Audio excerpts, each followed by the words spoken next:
जय श्री राम, राम राम, नमस्कार। Education system Bihar में आपका स्वागत है। आज के इस वीडियो में बिहार शिक्षक बहाली 7वें चरण टीईटी एसटीटी के बारे में बात करने वाले हैं। टीईटी एसटीटी शिक्षक अभ्यर्थियों के लिए बड़ी खबर निकलकर सामने आ रही है। सभी विषय के अभ्यर्थियों के लिए महत्वपूर्ण है। 7वें चरण के सभी टीईटी एसटीटी क्वालिफाइड अभ्यर्थी ध्यान दिए। वीडियो को शुरू करने से पहले एक नज़र सुर्खियों पर। आज का हेडलाइन आप लोग देख लिए होंगे। इन सभी महत्वपूर्ण बिंदुओं पर बात करने वाले हैं।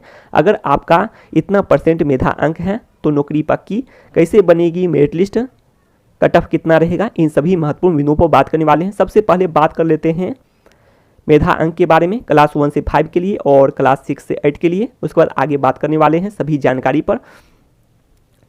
तो देख लेते हैं मेधा अंक कैसे बनेगा।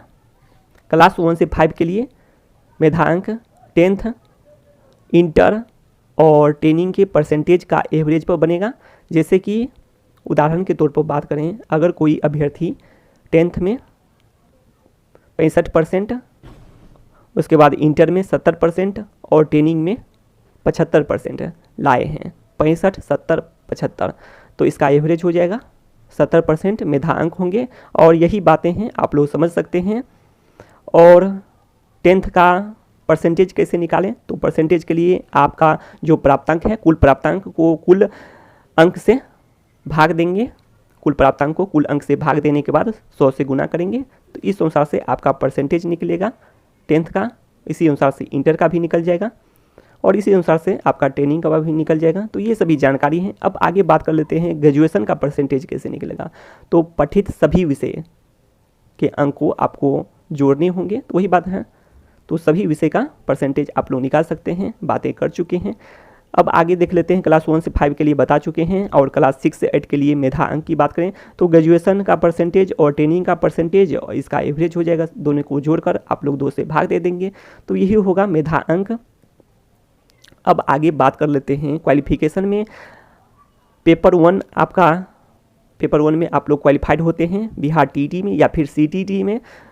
पेपर 1 क्वालिफाइड होते हैं तो क्लास 1 से 5 के लिए शिक्षक बनेंगे। और यदि आप लोग पेपर 2 क्वालिफाइड करते हैं तो क्लास 6 से 8 के लिए शिक्षक बनेंगे। तो यही बातें हैं।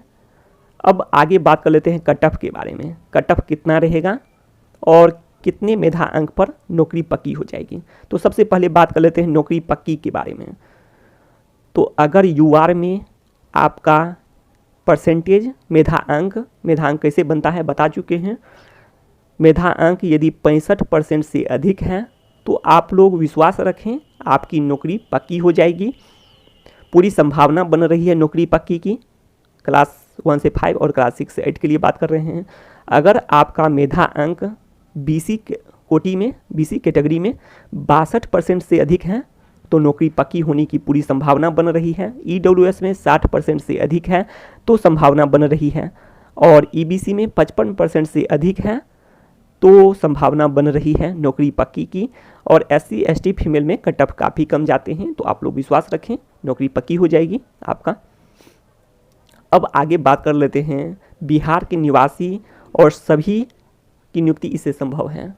तो इसमें बिहार के निवासी होने की बातें हैं, अप्लाई करेंगे बिहार के जो निवासी हैं, तो ऐसे में भीड़ कम होंगे, आवेदन कम होंगे। इससे बात करें तो सभी क्वालिफाइड की नियुक्ति संभव है 7वें चरण में। तो आप सभी जो भी क्वालिफाइड अभ्यर्थी हैं, टीईटी क्वालिफाइड हैं, सभी आप लोग विश्वास रखें, नौकरी पक्की की संभावना बन रही है। आप लोग आवेदन करेंगे और विश्वास रखेंगे तो नौकरी पक्की हो सकती है। समस्त बिहार वासियों सभी छात्रों के लिए महत्वपूर्ण है। मुख्यमंत्री जी ऐलान कर सकते हैं 22 मार्च को।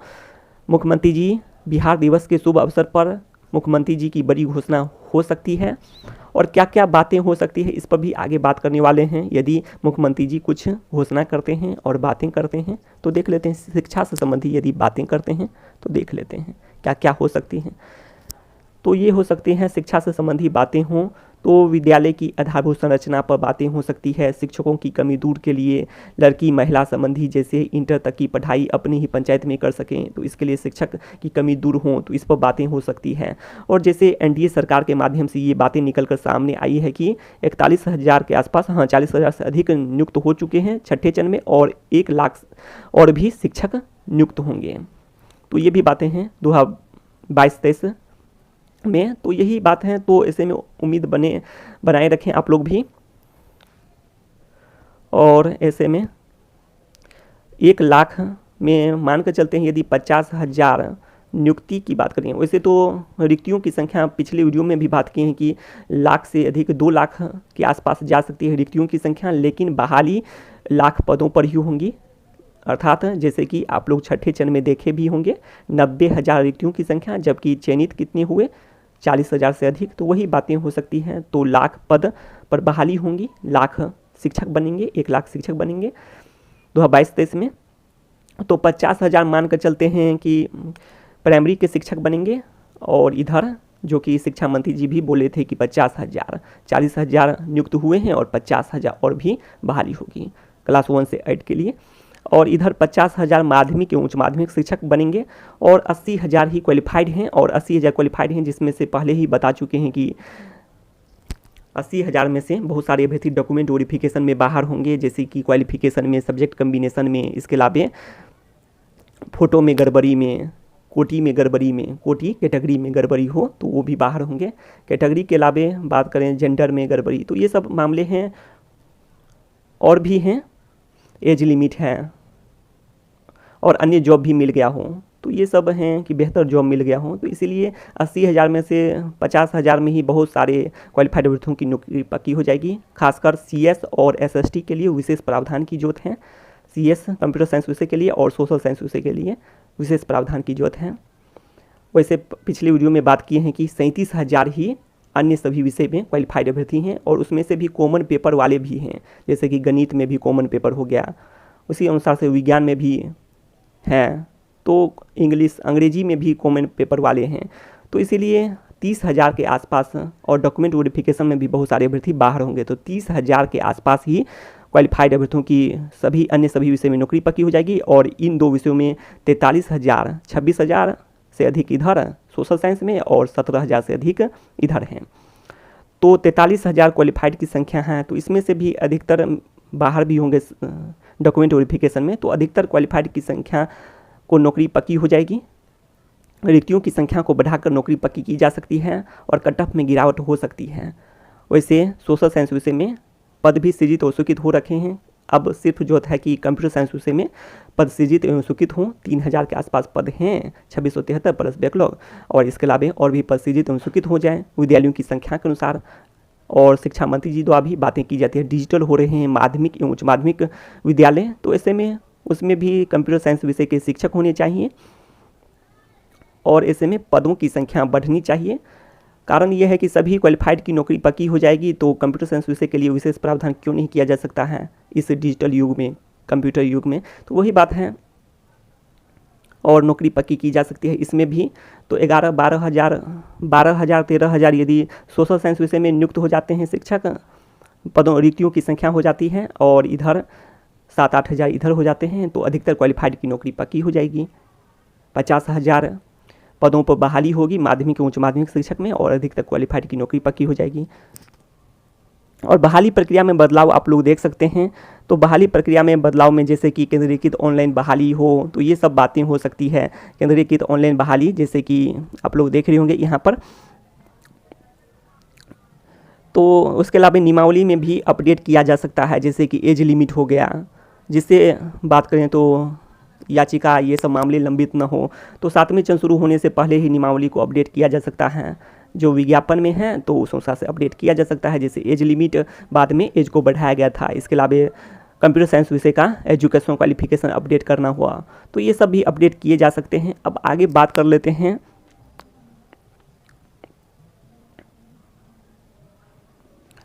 अब आगे देख लेते हैं चयन प्रक्रिया के बारे में, बिहार STT के चयन प्रक्रिया के बारे में। इसमें मेरिट लिस्ट और नोट इन मेरिट लिस्ट में विवाद चल रहा है, और काफ़ी समय से चल रहा है।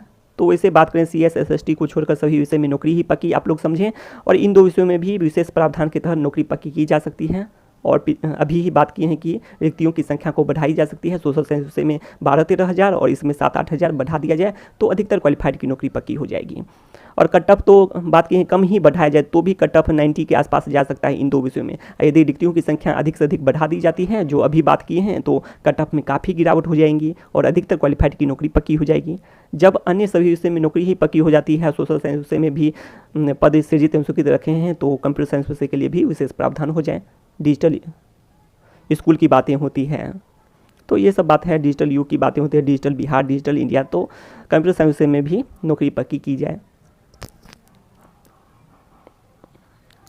इसके अलावा आप लोग देख सकते हैं ये सभी जानकारी।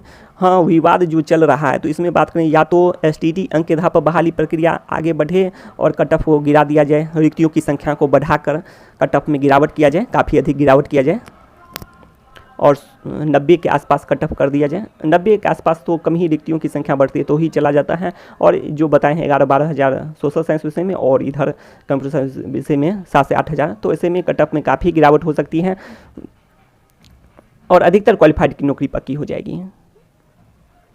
यदि सरकार, जैसे कि शिक्षा मंत्री जी बोलते हैं कि merit list, note in merit list को अर्थहीन समझा जाए, तो ये बातें हैं। तो ऐसे में मेरिट लिस्ट को पूरी तरह से अर्थहीन करके, तो पूरी तरह से अर्थहीन करने के लिए जो सर्टिफिकेट रिजल्ट कार्ड है, तो रिजल्ट कार्ड जिससे बहाली प्रक्रिया अटके नहीं और समय पूरा हो तो फिर से न्यू रिजल्ट कार्ड सर्टिफिकेट निर्गत किया जाए। 12 मार्च को जैसे क्वालिफाइड के रूप में रिजल्ट जारी हुआ था वैसा ही रिजल्ट कार्ड निर्गत किया जाए, जिससे समय बहाली प्रक्रिया पूरी हो सकती है और विवाद नहीं हो सकता है। लेकिन आप लोग देखते भी होंगे मेरिट लिस्ट के जो भी अभ्यर्थी हैं वो कहते हैं, जो इन 2 विषयों के अभ्यर्थी हैं, बाकी विषय में तो नौकरी ही पक्की हो चुकी है, तो कहते हैं 75 बराबर 120 कैसे मानने को तैयार नहीं है। 75 बराबर 120 कैसे, 67.5 बराबर 120 कैसे, तो ये बातें हैं। तो ज़्यादा इस पर बातें नहीं करना चाहते हैं।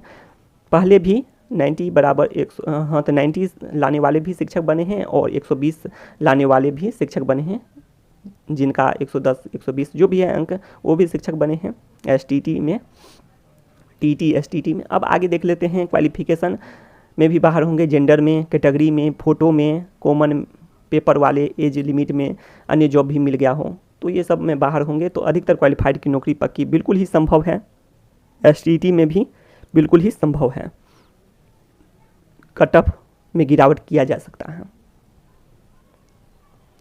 और गिरावट बहुत ज़रूरी है। नौकरी पक्की का आश्वासन दिया गया था 12 मार्च को, और 12 मार्च के बारे में पहले भी बातें कर चुके हैं। नौकरी पक्की का जो आश्वासन दिया गया था, न ही उस दिन merit list, note in merit list का जिक्र किया गया था और न ही कट ऑफ दिखाया गया था। और जब कट ऑफ अलग अलग हो तो कट ऑफ जारी करने की जरूरत होती है। TT में ही तो पूर्व निर्धारित न्यूनतम कट ऑफ क्वालिफाइड होते हैं। तो ये सभी बातें हैं। उसके अलावा डाटा भी आप लोग जानते हैं कि कैसा दिखाया गया था, और इसके अलावा उच्च प्राप्तांक से न्यून प्राप्तांक का जो लिस्ट है वो भी नहीं दिया गया था और पूरी तरह से विश्वास करवाया गया था कि नौकरी पक्की ही समझे, और सभी लोग, समाज और सभी जगह अपने रिश्तेदारों के पास और ये कहीं भी सभी जगह शेयर किए इन बातों को।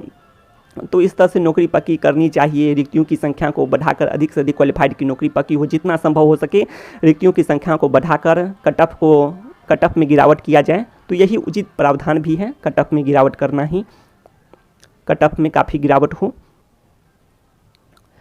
तो ये सभी जानकारी हैं। RTI रिप्लाई तक भी नहीं है जी, बिल्कुल, तो ये भी बातें हैं। तो बहुत ज़रूरी है कट ऑफ में गिरावट करना। शिक्षा से संबंधित तमाम जानकारी के लिए सब्सक्राइब करें एजुकेशन सिस्टम।